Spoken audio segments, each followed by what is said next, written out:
Well, we're talking about welfare, player welfare, and here's a situation where someone's welfare should be considered in the equation, not his financial welfare. But Jake Paul going into a fight with Anthony Joshua, to me, is absurd.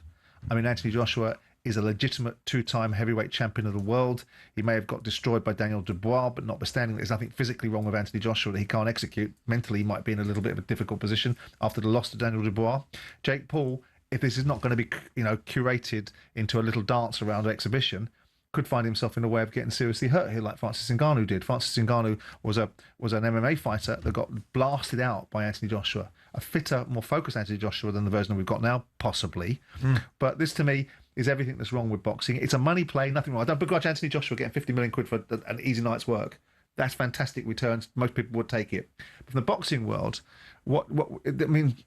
Jake Paul is now a professional fighter. Whether we categorise him as a YouTuber or not, he's licensed to fight, which means that the governing body should be suggesting that this is not a fight that possibly they should be looking to sanction. Yeah. But they will, because the sanctioning fees will be enormous. Anthony Joshua will not lose his legacy like some people are suggesting, because no one will remember it in 2 or 3 years' time. If he embarrasses himself in there, they'll remember it. If he goes in and knocks him out in 30 seconds flat, or turns it into a little bit more of a sort of Jake LaMotta raging bull, holding him up for a few rounds and then knocking him out, then people will forgive it. He'll get a big bag of money, which most people in the world would take, and move on.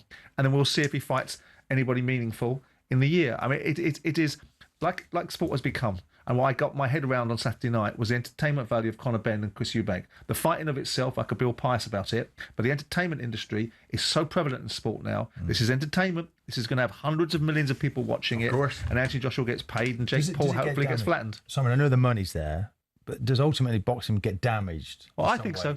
But I think boxing damages itself left, right, and centre. But I think the reputability and the credibility of some of these boxing sanctioning bodies is poor anyway.